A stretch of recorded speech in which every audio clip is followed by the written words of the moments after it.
Donc, rebonjour, vous êtes encore en direct avec le Thier africain. Là, c'est une autre vidéo que je fais pour répondre à Monsieur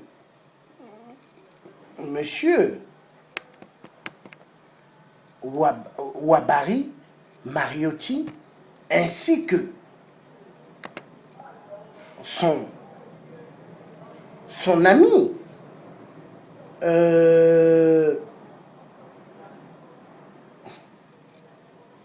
Guy Mafimba ainsi que Mirassa, leurs amis qui sont là pour faire le plan de 8%. Toujours, je l'avais dit, les gens de l'Issouba, les Nibolèques, les gens qui ont immensement sacrifié des vies, des Congolais, veulent encore que 8% ait la capacité, après avoir zigoué immensement le peuple congolais, que le fou de fou, le mythomane des mythomanes, 8% qu'il puisse être là encore au pouvoir. Mais nous disons que c'est fini. 8% est arrivé à la fin de son carnage, de son bateau de merde. Monsieur Wabari Mariotti ainsi que Guy Mafimba veulent amener la masse, soi-disant des Congolais vivant en Europe, ou aux États-Unis, ou au Canada, ou ailleurs, dans un bateau de Titanic.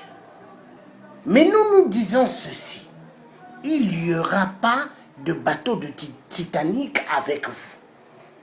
Donc, vous là qui faites le plan d'aller au dialogue avec 8%, vous serez des mêmes responsables, des mêmes crimes que 8% a commis dans notre si beau pays, qui est le Congo-Brazzaville, qui est devenu le Congo des cimetières. Parce que 8% a fait du Congo, la morgue du Congo, hôtel 9 à 10 étoiles. Parce que quand vous arrivez à la morgue, les carreaux qui sont mis à la morgue brillent exactement comme le musée de Debraza, qui est tout en marbre.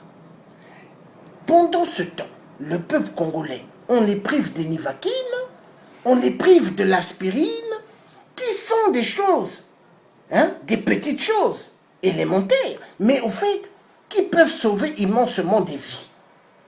Donc, nous avons un problème avec cette diaspora mensongère, comme j'ai toujours dit. Diaspora alimentaire, diaspora de corruption, diaspora qui veulent toujours raconter des conneries, des bêtises. Mais moi, je vais vous dire une chose. C'est fini l'époque de jouer avec les Congolais. Tous les Congolais qui sont vrais ont les yeux grandement ouverts. Est-ce que vous voyez? Donc, vous avez monté pas mal de collègues combattants d'hier que nous avons travaillé ensemble. Ainsi que cette faux-folle de fausse journaliste, Sadio Morel-Conté, qui est un élément fiable et tangible pour 8%, qu'il a toujours demandé à cette dame faux-folle, mythomane, de faire un grand travail pour elle. Et cette dame, elle a toujours fait un travail pour 8%. Cette dame, son papa, c'est l'ami intime de Sassou. Cette dame de Sadio Morel-Conté, son papa, c'est le féticheur intime de 8%. Donc vous savez une chose, on ne peut pas jouer avec les Congolais. Nous avons les yeux grandement ouverts. Est-ce que vous voyez? Vous pouvez monter vos plans machiavéliques. Mais écoutez-moi bien. Ceux qui voudront jouer avec moi, au lieu que vous arriviez à chercher à me descendre, mais c'est moi qui va vous détruire. Parce que vous savez, dans la vie, On ne peut pas continuer à jouer avec les gens. On ne peut pas continuer à duper. On ne peut pas continuer à amener les gens dans des bateaux d'écoulement. On ne peut pas. Donc vous devez comprendre une chose, il y a un moment, il faut arrêter de prendre les gens pour des cons. Est-ce que vous voyez? Donc, peuple congolais, je veux vous faire écouter un instant afin que vous puissiez comprendre ce qui a été dit dans la radio live de Chicago. Parce que c'est très important. La vérité triomphera. Parce que nous sommes les gens de Dieu. Et Dieu est un Dieu d'amour et de puissance. Donc je veux vous faire écouter.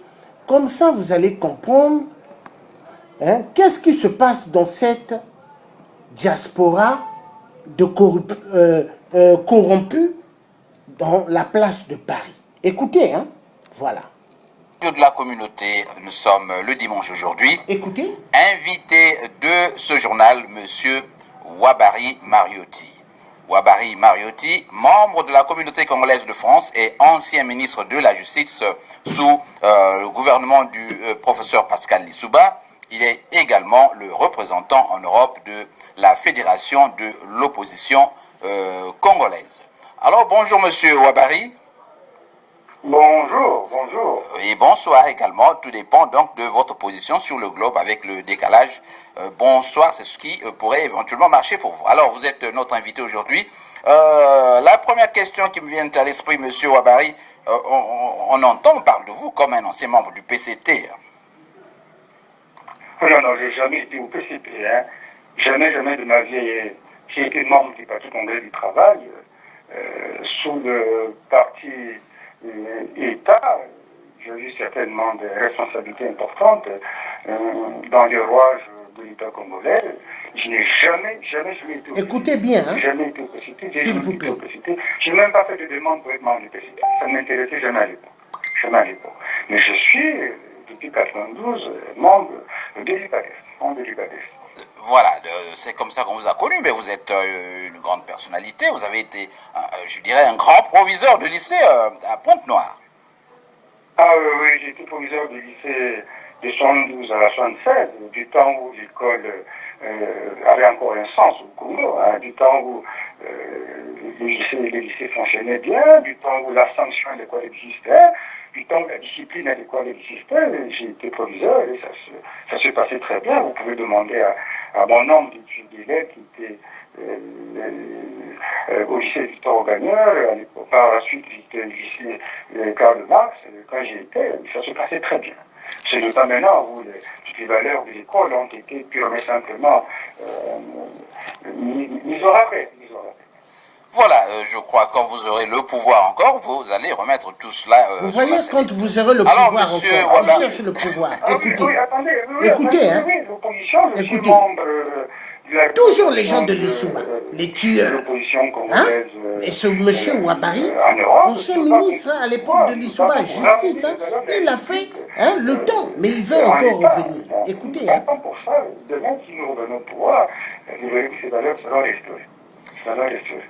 Voilà, donc monsieur Ouabary, parmi les démarches dans ce que vous faites pour revenir au pouvoir, notamment pour réorganiser les choses dans le pays, vous avez cette visite surprise de monsieur Clément Mirassa et qui défraie la chronique. Nous avons entendu des vidéos déjà avec ce monsieur Mpassi, je crois, qui a fait une vidéo dans laquelle il commence à il fustige certains membres de la communauté, comme vous-même, monsieur Ouabary, Guy Mafimba, et il vous qualifie de traître. Alors, est-ce que vous pouvez succinctement vous expliquer sur le passage de monsieur Clément Mirassa? On vous a vu à la tribune, à une conférence de presse. Qu'en est-il exactement? Bien, M. Mirassa est arrivé à Paris à la faveur des soins médicaux qui s'étaient proposés de prendre ici en France. Il est arrivé en bonne et due forme avec un passeport diplomatique pendant son séjour. Moi, j'ai demandé à M. Mirassa qu'il s'organise une rencontre avec les diasporas. Il a accepté, il l'a organisé à Paris, dans un centre international de loisirs, et tout s'est bien passé. tout ce que nous entendons sur le séjour de M. Nyarassa, c'est de la pure imagination. Vous voyez, ils disent la pure imagination. Mais c'est faux. C'est des gens, toujours, la comédie, le même cirque, comme l'époque de Pascal Bissouba. Écoutez bien. Il a répondu à toutes les questions, il a parlé de la crise politique au pays, de la crise économique et sociale. Nous avons conclu par la mise en place d'un comité ad hoc qui devra certainement regarder comment la diaspora peut se constituer en alliance. Quelle diaspora? Les gens de l'Issouba ont trop joué avec les Congolais. Nous maintenant contre M. Sassou. Et tout ce qu'on raconte sur M. Nyarassa, écoutez, l'imagination, Nyarassa, leur Dieu, mais qui est un homme de Sassou. Nyarassa, un passeport diplomatique. Nous n'avions pas trahi la ligne de l'opposition. Il a eu ça comme Sassou lui a donné. Parce que nous allions dans un système que nous condamnons. Tout ça, c'est du délit. Voilà, du délit. La vérité, pour eux, c'est du délit. C'est son style. Il crie. Voilà, c'est son style. Vous voyez le style de Georges Passy. Il dit c'est son style. Mais devant mon père, qu'il connaît, il ne peut pas parler comme ça. Parce qu'il sait que Georges Passy, c'est un vrai, un véridique. Mais eux, ils aiment le mensonge. Parce qu'ils veulent amener les Congolais à la mort, à leur jeu de doublage. Voilà. C'est des traîtres, ils ont trahi. Voilà. Ils ont trahi la diaspora ici à Paris. Ainsi que dans le monde. Hein. Voilà, voilà, les gens s'appuient donc, pour rester sur cette question du passage éclair de M. Nyarassa, sur une espèce d'inférence logique. Vous avez Mounari, vous avez Boao qui sont là-bas bloqués, qui ne peuvent pas sortir du pays. Or, M. Clément Nyarassa a eu un passeport diplomatique. Alors, voilà. Il est venu. Il a eu un passeport diplomatique comment? À partir des gens de l'île de Sassou, 8%. Parce que Sassou a dit attribuez-leur un passeport diplomatique pour qu'ils viennent sur la place de Paris pour corrompre la diaspora ici. Et vu la diaspora, la plupart ici, ce sont des gens du ventre qui sont prêts à tout. Voilà. Hein? Droit aux anciens ministres, sans plus. Monsieur Clément Nyarassa a demandé un passeport diplomatique. Il a droit. La loi lui donne le droit d'avoir un passeport diplomatique. Mounari, certainement, peut-être que d'aller jusque-là, elle ne peut pas sortir. Elle va certainement sortir. Moi aussi. Moi qui suis ici, si j'étais au Congo. Un jour, cette diaspora de Paris pensera à moi. Un jour. Ils diront, ah, le Thier, il avait raison. Ah, le Thier. Un jour. De répression à le monde ne sorte plus, mais avec les difficultés actuelles, on ne pourra pas certainement se résoudre à la réalité, à reconnaître que les anciens ministres ont droit à un passeport diplomatique. Je crois que c'est dans ce cadre que Nyarassa a vu le sien. Alors, il n'est pas impossible que d'ici là, le ministre Boao, le ministre, madame la ministre Mounari le sien. Mais je vous dirai dans l'entretemps, il y a des anciens ministres qui sont à Ouagadougou, qui sont arrivés à Paris. Il y a des anciens ministres qui sont arrivés à Paris avec le passeport diplomatique. Je ne vous en cite pas les noms. Il n'est pas impossible. Écoutez bien. Il est impossible que d'ici là, Mounari, du cinéma. est le leur pour se rendre à Paris. Si jamais ils veulent se rendre à Paris. Parce qu'on ne peut pas leur obliger de venir à Paris parce que Nyarassa est arrivé à Paris. Ils ont des programmes personnels, ils viendront quand ils voudront. Mais il se pourrait. C'est un passeport diplomatique. N'en faisons pas tout un problème, parce que ce n'est pas l'essentiel. L'essentiel, c'est le combat que Nyarassa, que Mounari, ou même, quand la dictature s'arrête à Brazzaville.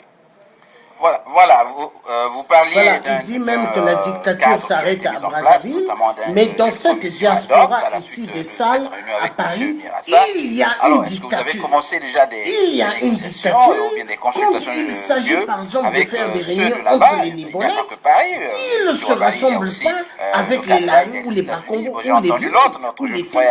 Ils sont entre les Nibonais. Le voleur déjà, il a dit qu'on l'appelait pour qu'il fasse partie d'une équipe gouvernementale. Comment vous arrangez tout cela? D'abord, en êtes-vous le président?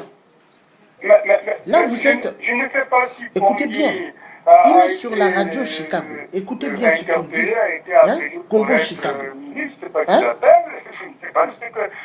Radio Congo Live 11 Chicago. L'abonnement aujourd'hui, c'est le gouvernement de Sassou. Qui l'a appelé pour un gouvernement? En tout cas, ce n'est pas la fédération de l'opposition qui n'est pas au pouvoir, ce n'est pas la représentation de la fédération en Europe qui n'est pas au pouvoir. S'il y a une affaire de poignée qui doit aller aux affaires, qui doit aller au gouvernement, ça ne nous regarde pas du tout. Ça, c'est un.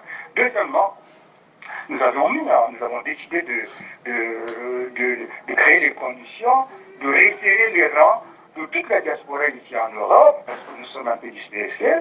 Nous avons créé les conditions de mieux nous parler, de travailler ensemble, de parler d'une seule voix, de répondre à l'appel de l'opposition intérieure lorsque nous avons des appels de lutte. C'est pour cela que nous avions décidé au cours de la rencontre avec M. Nyarassa, de voir comment gérer cette alliance qu'on peut créer à l'intérieur de la diaspora pour que tout le monde s'accorde sur l'essentiel. Et cette alliance sera gérée par un comité ad hoc. Bon, il n'est pas encore créé, je suis en train de le manager. Nous avons une réunion que nous tenons le dimanche 1er octobre. Monsieur le comité ad hoc devra manager cette alliance. Voilà, alliance. Vous voyez là, vous entendez, alliance. Comme à l'époque de l'Issouba, il y avait des alliances avec le parti du PCT. Donc vous voyez là, alliance. Toujours les cinémas, comme à l'époque de Pascal Lissouba et Sassou. Toujours. Donc ça se répète avec ces vieux loups, ces vieux sorciers qui veulent du sang du peuple congolais. Parce que il y a des pactes, des loges qu'ils ont signés, qui veulent le sang humain du Congolais. Ils sont concernés, nous verrons comment. Si nous en créons le cadre le dimanche, nous en définissons proprement l'esprit, comment nous pouvons créer les conditions de nous rapprocher de ceux qui sont en dehors de ça. Satan ne vaincra jamais les hommes de Dieu. Travaille en accord avec les forces extérieures du pays. Forces extérieures du pays. Oui, il n'y a aucun complot, M. Lévis, il n'y a aucun complot, il n'y a aucune notion de traîtrise dans cette affaire. Je n'ai rien trahi, Achima n'a rien trahi. Il dit qu'il n'y a aucun complot. Il y a des complots. Il y a des complots. Ils disent on n'a pas trahi. Il n'y a rien trahi. Mais c'est des mensonges. Nous n'avions pas trahi la ligne de l'opposition. Nous sommes dans une logique. Quelle logique? Il est dans quelle logique ce monsieur? Un monsieur comme ça de son âge, vieux, il ne pense pas à la génération du futur. Il pense qu'à son gros oui, mais je rappelle à tous les auditeurs donc, qui nous écoutent que nous avons pour invité M. Ouabari Mariotti, ancien ministre de la Justice du gouvernement Lissouba. Il est également le représentant en Europe de la Fédération de l'opposition. Les Nipolais qui ont pilé des enfants. Donc il est donc le président. Alors, M. Ouabari, ça va durer combien de temps? Vous savez que dans le pool là-bas, ça brûle, les gens sont en difficulté. Et ils veulent tendre un guet-apens au pasteur. J'ai entendu, vous allez faire des réunions, revues. Est-ce qu'il n'y a pas déjà, à partir de ce comité ad hoc, la voie ouverte à des négociations ou bien à un dialogue avec le gouvernement de Brazzaville? Quelle est votre feuille de route sur un éventuel dialogue? J'ai eu M. Okombi, dit Salisson hier, qui était mon invité. Et M. Okombi relance la chose, pense dans son recadrage qu'il faut arrêter tout mis d'abord pour négocier. M. Mariotti. D'abord, le pôle, ça brûle par la faute de qui? Le brûle par la faute, ça brûle par la faute de M. Sassou, qui brûle le pôle. Parce que le 4 avril, on n'a pas la preuve que ce sont des gens de Moutoumi qui sont venus attaquer en Brazzaville du Sud. On n'a pas le dire, on n'en a pas la preuve. Le pôle brûle parce que M. Sassou veut brûler le pôle. M. Sassou est dans une situation inconfortable d'illégitimité et d'illégalité. Il n'a pas gagné le 20 mars de 2007 et il veut il a créé les conditions écoutez bien le direct. L'opinion internationale est congolaise ne se préoccupe pas du caractère illégitime, du caractère illégal du pouvoir qu'il a acquis par un ordre électoral le 20 mars 2016, c'est tout. Le tout brûle parce que M. Sassou veut qu'il brûle. C'est ça la raison. Maintenant, comment dans le feu dans le pôle doit s'arrêter? Le feu dans le pôle doit s'arrêter, pas en arrêtant Toumi et en le mettant en prison, pas en allant tuer Toumi dans la forêt, pas en créant les conditions d'un dialogue inter-poule entre les ressources de poule. Le feu dans le poule va s'arrêter si la nation se retrouve pour parler de la question nationale. Si la nation se retrouve, comment la nation peut se retrouver avec des gens comme ça? Des gens qui ont les mêmes réflexions de Pascal Lissouba. Parce que lui, Ouabari, M. Ouabari, Mariotti a travaillé avec Pascal Lissouba. Hein? Donc, c'est toujours eux qui ont fait à ce que beaucoup de Congolais meurent à l'époque de Pascal Lissouba et Sissou, qui se sont tapés dessus, mais au fait qui ont tué que le peuple congolais pour la franc-maçonnerie, donner le son humain. Donc là, ils veulent répéter encore le même cinéma. Et ils croient que nous allons leur laisser cette opportunité. Mais il n'est pas question. Moi, je travaille seul. Je suis à côté avec des résistants de l'ordre, des combattants de l'ordre. Nous ne permettrons jamais que des cafards puissent jouer avec nous. Et jouer avec le peuple congolais. Il n'est pas question. Mais lui, il a quelle expérience politique comme ça pour parler de manière qui est violente. Depuis 1 an, il n'arrive pas à arrêter. Pourtant, ils ont mis les moyens, ils ont mis l'armement militaire. Au nom de quoi il peut parler comme ça, ce député que M. Sassou nomme pour le mettre sur les bancs de l'Assemblée nationale? C'est grave ce que son entrance aujourd'hui. Il a quelle expérience politique? Il connaît la misère des populations de Poule. Il voit comment les populations de Poule. Il m'a dit que son élection ne souffre d'aucune ambiguïté, qu'il n'y a pas eu de contestation. On le dit toujours. D'abord, pourquoi? Est-ce que c'est une élection propre? Est-ce que les droits organisés comme c'est les droits indépendants? Est-ce que les populations ont voté? Est-ce que les observateurs internationaux ont donné la preuve de ce que l'élection était propre? Non. Oui, la commission électorale est essentiellement constituée de majorité émergente du pouvoir. Non, ça, sur la question électorale, on a beaucoup à dire. Ils n'ont pas à se vanter de ça. Cette élection, c'est une élection qui n'a rien à voir avec une élection propre. Comme les autres députés, il a été nommé, il a été désigné par le pouvoir, comme il en désigne toujours d'ailleurs, à chaque élection législative. Ça, lui, il n'a qu'à s'occuper de son élection, qu'il a acquise par la nomination. Il n'a qu'à s'occuper de son poste à l'Assemblée nationale, c'est à lequel où il est questeur, à l'Assemblée nationale, vous secrétaire financier. Mais c'est la question du coup, il faut qu'il en parle, il en parle avec beaucoup de grandeur. Hein. C'est une question qui pose des vrais problèmes. Aujourd'hui, Brazzaville est un jeu. Au plan, dans une certaine mesure, au plan d'approvisionnement alimentaire. Parce que le pôle qui est ravitaillé dans la ville ne peut plus ravitailler. Aujourd'hui, le chemin de fer de cette terre est à jeu. Parce que les ponts dans le pôle il ne faut pas, monsieur. Et nous avons des grèves partout, des grèves à Pointe-Noire, des grèves à Brazzaville, un peu partout. Oui, il y a grève partout. Il ne faut pas que M. Okomi parle avec le GFC, la question du pôle. C'est une question grave. Il a beau dire, se placer dans la prochaine où il est pour dire que le pôle, bon, il ne dit rien de bon. Parce que tant qu'il est là, si le pôle n'est pas en bonne santé, la nation est malade. Écoutez bien ce qu'ils disent. Hein. Le chemin de fer ne fonctionne pas, la nation est malade. Tant que les populations du pôle ne vont pas leurs occupations normales, la nation est malade. Tant que les enfants du pôle ne vont pas à l'école normale, la nation est malade. Le pôle, c'est une partie intégrante de la nation congolaise. Pourquoi que M. Okomi s'amuse comme ça avec une question aussi grave que celle-ci? Aussi grave. On arrête de tout nous le met en prison. Au nom de quoi tout nous aller en prison? Et lui, il faut qu'il n'allait pas en prison, lui, qui a un petit peu de temps, qui tant de bien. Ici, on peut savoir que tous les gens qui pillent la nation devant tes yeux, ils vont en prison. Tous les gens qui ont mis l'État par terre, ils sont en prison. Tous les gens qui ont des comptes à l'étranger, des paradis fiscaux, ils sont en prison. Tous les gens qui ne sont pas en retraite, qui continuent à travailler à l'époque, ils sont hors du système. Il ne faut pas que M. Okomi n'ait pas des questions graves avec tant de légèreté. C'est grave. La nation congolaise a des raisons aujourd'hui de s'asseoir pour traiter ensemble la question du pôle. Les fils du Congo ont des raisons de s'asseoir ensemble pour traiter la question du pôle, parce que la question du pôle est née de l'obsession de M. Sassou à réseau pouvoir.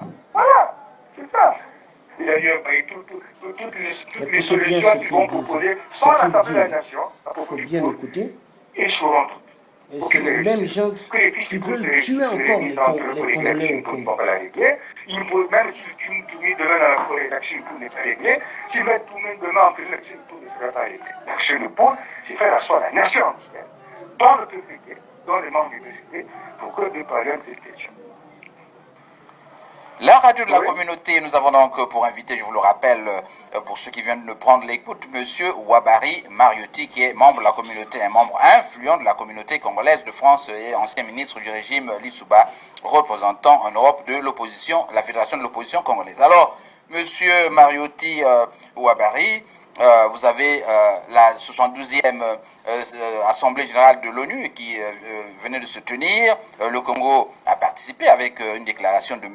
Denis Sassou Nguesso, président du Congo. Votre impression là-dessus, donc une lecture en quelques secondes du discours de M. Sassou. Je ne sais pas si vous l'avez écouté. Oui, j'ai écouté le discours du président Sassou aux Nations Unies, mais moi j'ai été fortement déçu par le contenu de ce discours. Il parle de la situation en RCA, la situation en Libye, il parle de sa contribution au plan international, mais enfin, mais sur le Congo, rien.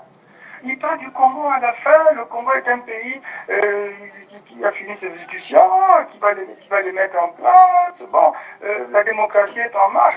Mais quelle démocratie est en marche au Congo? Écoutez bien, hein? Il ne parle même pas de la situation où, dans le Congo. Toujours amener les gens à la mort. Mais cette fois-ci, ils n'auront personne. Parce que Dieu est grand. C'est un discours de politique internationale qui oublie le discours sur la question nationale. Et c'est très très grave. On va aux Nations Unies pour parler seulement de la question internationale. On va aux Nations Unies pour parler de soi, de sa maison, de la question internationale. Quand vous entendez Trump parler de l'Amérique, c'est vrai qu'il a quelques aspects sur ce qui se passe dans le monde, mais il insiste sur la question américaine, sur la question nationale. Mais le président François, il parle à la fin de manière brève et même légère de la situation congolaise. Mais c'est très très grave. Le gouvernement peut saisir l'occasion pour dire venons au secours du pôle qui a besoin d'aide humanitaire. Venons au secours d'une nation qui se fracture. Venons au secours d'une nation pour l'aider à s'entendre. Non. Il dit non, la nation se porte bien, les institutions sont mises en place, la démocratie marche. Non, ce n'est pas normal. Ce n'est pas normal parce qu'il vaut mieux reconnaître que le pays va mal pour qu'on vous aide à le relever plutôt que de penser que le pays marche bien. Surtout ça, c'est une situation qui n'est pas juste. Voilà.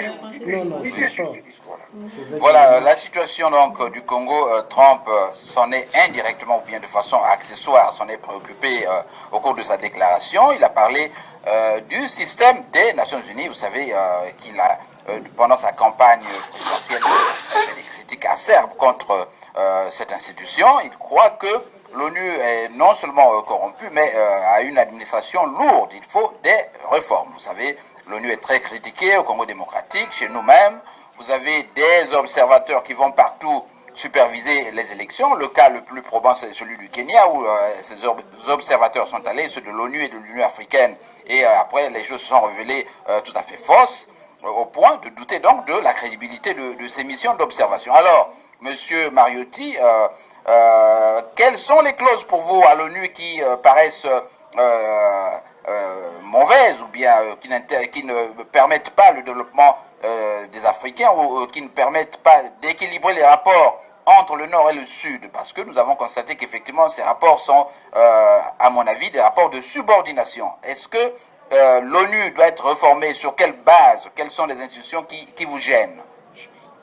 Non, moi je ne dirais pas que l'ONU est corrompue.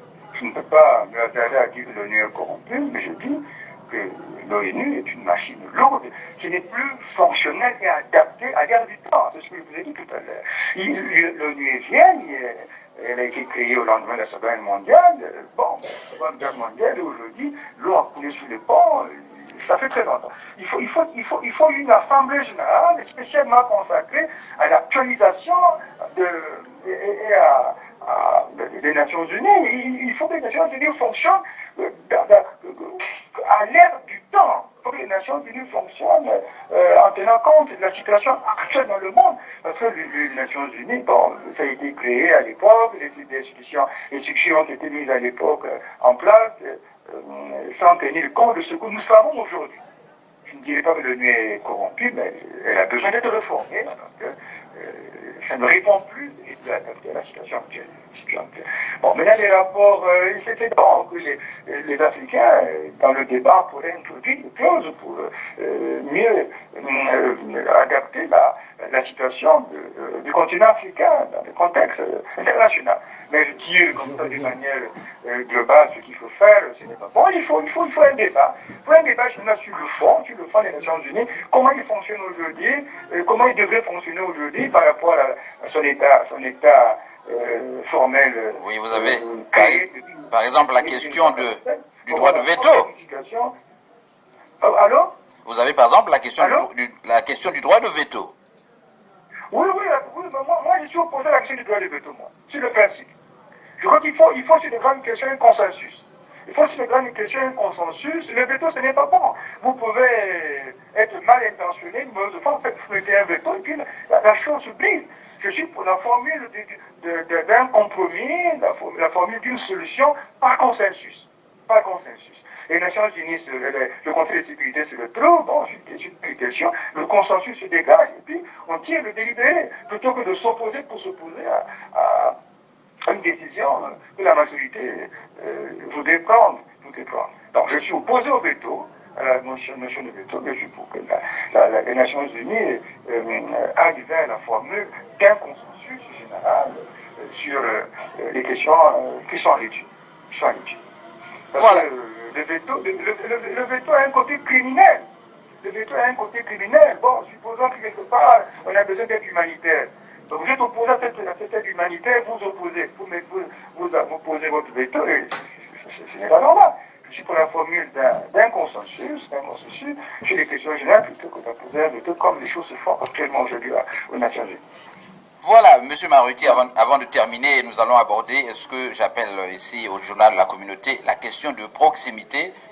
Vous êtes congolais, votre nom c'est Mariotti Ouabari, mais vous avez un village, notamment votre contrée là-bas au Congo. Est-ce que vous pouvez nous parler de votre village? Est-ce que vous y avez été? Qu'avez-vous fait? Est-ce qu'on vous connaît là-bas dans votre village? Gamboma, c'est le village de ma mère. Ma mère est originaire de Gamboma, par ses origines Bamangulu. Elle est aussi origine d'Abala, et de Osélé, par ses origines Mboshi. Mais vous prenez Gamboma, vous prenez Abala, vous prenez Osélé, c'est la forêt par rapport à Oyo, qui est un village, qui est une localité immédiate de Gamboma, d'Abala et d'Osélé. C'est vous dire l'injustice du pouvoir de M. Sassou, qui a consisté à développer Oyo et à laisser dans la forêt des localités environnantes, ce n'est pas le cas de celles dont je parle, Gamboma, Osélé et Abala. Un pouvoir juste aménage le territoire dans son ensemble. Un pouvoir juste fait une meilleure répartition des richesses sur le territoire national. Mais dans le cas d'espèce, Oyo, pour eux, comme on l'appelle, se développe avec les hôpitaux, les hôtels, les grandes avenues, alors que Gamboma à côté est dans la forêt. Dans la nuit noire et dans la forêt sauvage. Abala, n'en parlons pas. Au Sélé encore, n'en parlons pas. Vous voyez, ça c'est le caractère injuste pour M. Sassou, qui a consisté à développer sa localité personnelle en laissant dans la forêt celles qui sont tout juste à côté, alors qu'il a des raisons de gérer la nation de manière équitable. Il y a des raisons de partager la richesse nationale sur toutes les portions du territoire national. Nous nous battons pour que le pays soit géré de manière juste. Nous nous battons pour que la République soit restaurée avec toutes ses valeurs. Et nous nous battons pour que les richesses nationales soient équitablement réparties. Mais ce n'est pas le cas aujourd'hui d'ailleurs. C'est le sens de notre combat. C'est notre combat. La réponse à cette question. Voilà, donc nous allons terminer par un appel à la communauté, donc à la diaspora, mieux, vous avez la diaspora des USA ici, d'où nous émettons. Je rappelle que vous êtes en direct sur Radio Congo Live en Chicago, la radio de la communauté, Monsieur Ouabary, et qui émet sur Apple Store et Google Play sur www.congolive11.com. Je vous informe que nous sommes largement écoutés à Brazzaville et que votre message sera bien entendu à Gamboma. Alors, Monsieur Ouabary, pour terminer, un message à notre diaspora. Quel est l'argument de poids que vous avez pour convaincre, pour dissiper tous les doutes que nous avons autour de vous, notamment autour de l'initiative récente consécutive au passage éclair de monsieur, donc du ministre Mierassa? Non, mais ces doutes, il ne faut pas que ces doutes persistent. Il faut qu'elles s'évanouissent. Il faut que ces doutes s'évanouissent. On douterait de qui? De Mierassa, de moi? Ces doutes ne devraient pas avoir... Toujours le même style, comme dans l'époque de Pascal Lissouba. Hein? Et ça, écoutez bien. M. Mierassa est arrivé, toujours il a fait une réunion, il est parti. Et à l'issue de la réunion, nous avons décidé de rester sur la ligne du combat républicain. Nous avons décidé de rester sur la ligne du combat patriotique pour changer le pays. Voilà la ligne. Mais Mierassa n'a pas dit au bout de la réunion, j'étais à côté de lui, à sa gauche, bon, je suis arrivé, nous allons maintenant mettre de côté le combat et on se met dans le moque de Sassou. Il n'y a pas ça. Ce sont des procès d'intention qui sont faits à des camarades. Sans plus. Je ne comprends pas. Il faut même pas Dieu ne comprend pas. Il ne comprend pas parce que les gens parlent de la vérité. Mais il comprend en fait. Parce qu'ils prennent cette génération des idiots, comme à l'époque. Mais il faut continuer à se battre.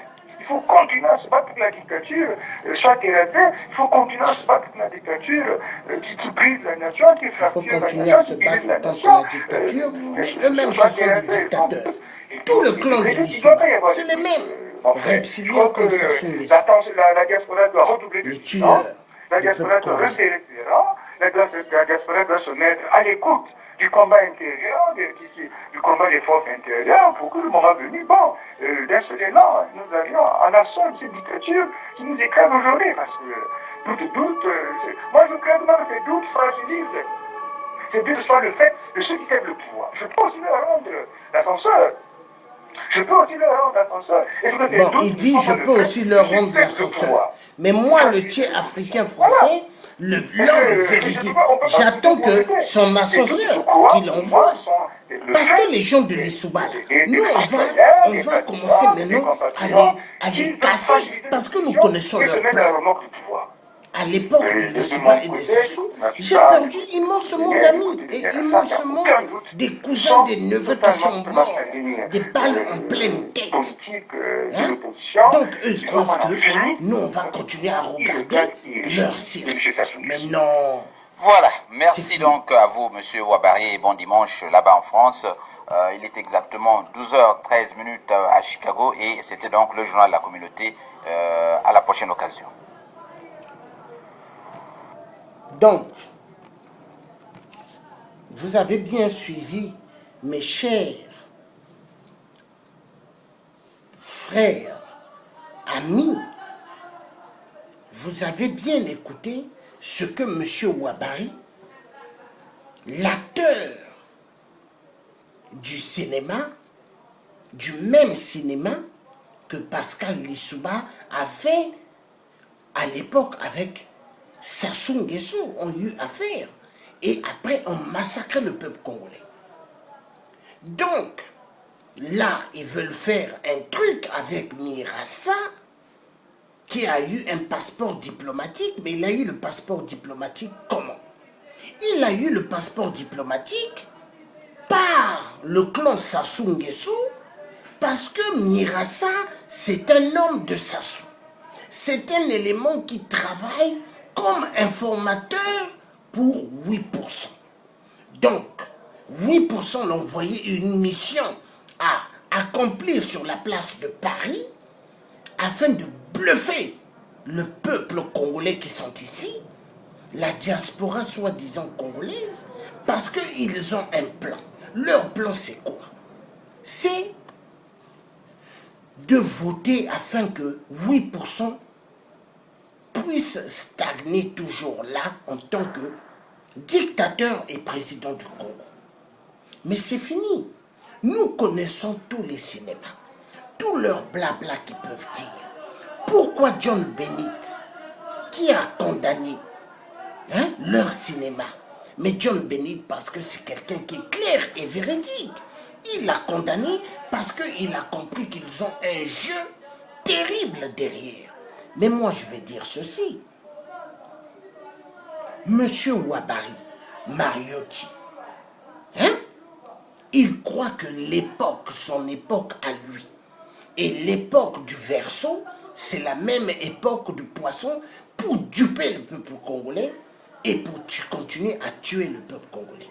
Parce que les maçons, les francs-maçons, ont des pactes qu'ils ont signés pour donner le sang humain.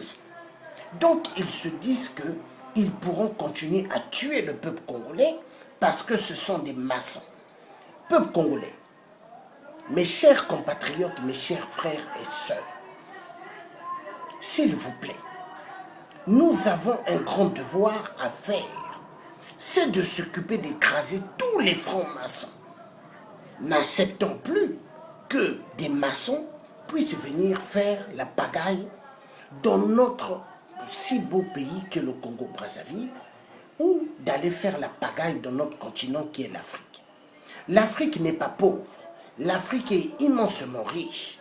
Regardez ici en France ou dans d'autres communautés européennes ainsi qu'aux États-Unis, il y a le chômage immense. Pourquoi?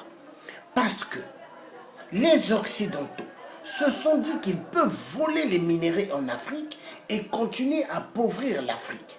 Mais au fait, l'Afrique est le berceau de toute l'humanité. Vous voyez l'humanité, c'est grâce à l'Afrique. Les États-Unis, Israël, la France, l'Allemagne, tous les pays d'Europe vivent grâce à l'Afrique. Ils n'ont pas l'uranium. L'uranium vient de l'Afrique. L'uranium participe à ce que nous ayons l'électricité et l'uranium permet à ce qu'ils aient des armes nucléaires. Est-ce que vous voyez? Maintenant, le diamant, l'or, ne provient pas de la France, de l'Europe, mais de l'Afrique. Est-ce que vous voyez? Et cette Afrique, ils disent toujours les Africains sont des pauvres, les Africains ils souffrent, les Africains n'ont rien. Mais en réalité, le peuple africain, le continent d'Afrique devait être immensement riche et le peuple africain devait être les peuples très heureux comme ceux de l'Arabie Saoudite. Vous allez en Arabie Saoudite, aucune personne d'Arabie Saoudite travaille. Ce sont des étrangers qui travaillent chez eux. Et les Saoudiens, ils ont beaucoup d'argent. Pourquoi? À cause du pétrole. Mais imaginez-vous, regardez un si beau pays comme le Sénégal, Dakar. Il y a immensément du pétrole. Il y a immensément du gaz. Mais le peuple sénégalais souffre parce que Macky Sall, il ne donne pas du travail au peuple sénégalais. Il laisse ce peuple affamé et ce peuple en train de souffrir. Mais pendant ce temps, le pays est immensement riche à partir du pétrole et du gaz. Est-ce que vous voyez? Le gaz permet à ce que de chauffer les maisons en Europe. Le gaz permet à ce qu'on puisse allumer les gazinières et faire la cuisine. Donc vous voyez, le Sénégal ne devrait pas être sous la page d'un pays pauvre. Non, mais immensement riche. Mais le peuple souffre. À cause de quoi? À cause de l'égoïsme de certains fanfarons, dictateurs. Parce que le président Macky Sall a été élu par le peuple sénégalais. Mais en réalité, le peuple sénégalais a compris que le président Macky Sall est un dictateur comme les autres dictateurs dans les pays d'Afrique. Mais peuple africain, il est temps que nous puissions nous lever et d'en découdre avec tous ces dictateurs. Parce que maintenant, les pauvres, soi-disant, on dit les pauvres africains, mais ils doivent bénéficier des richesses de leur terre. Parce que les minéraux là viennent de leur terre. Donc aucun citoyen africain devrait souffrir. Mais les gens souffrent en Europe. Les Africains souffrent en Europe. Les Africains souffrent aux États-Unis. Les Africains souffrent dans le monde. Ça fait immensement mal. Donc ça doit finir. La France doit comprendre que le peuple africain sont les premiers êtres humains créés par Dieu. Est-ce que Dieu, le Tout-Puissant, que les musulmans appellent Allah, le prophète Mohamed ou Jésus-Christ, est-ce que Dieu a dit de tuer? Est-ce que Dieu a dit que le peuple doit souffrir? Mais les gens souffrent à cause de la méchanceté de certaines personnes sur terre qui veulent voir les autres en train de souffrir, qui veulent voir les autres en sorte. Quand il dit fais ça, la personne doit faire. Cours là-bas, la personne doit courir. Mais l'être humain n'est pas un esclave. Il faut respecter l'être humain. Parce que Dieu a créé l'être humain à son image. Donc, monsieur Ouabari, vous croyez que vous pouvez duper le peuple congolais? Vous croyez que vous pouvez amener le peuple congolais en bateau? Mais moi, je veux vous dire ceci. Vous me faites penser exactement à monsieur Ouattara, qui est en Côte d'Ivoire, président, mais en fait qui n'est qu'une marionnette, petit préfet de la France-Afrique, qui avait dit que le franc CFA est une très bonne monnaie pour le peuple africain. Mais Ouattara est le plus grand traître des traîtres, parce que le franc CFA est une monnaie de soumission, une monnaie qui n'appartient pas au peuple africain, mais appartient à la France. Le franc CFA est une monnaie nazie, pour mieux appauvrir le continent d'Afrique. Mais le peuple africain, nous avons compris, nous allons en découdre avec cela. Donc maintenant, je vais envoyer un message clair. Donc, aussi à Macky Sall, qui a toujours dit que le franc CFA était une très bonne monnaie aussi. Mais en fait, Macky Sall et Ouattara sont les deux grandes marionnettes de la France. Mais le franc CFA, je vous rassure, nous allons en découdre avec. Donc, peuple congolais, ayez confiance. Dieu est au contrôle de tout.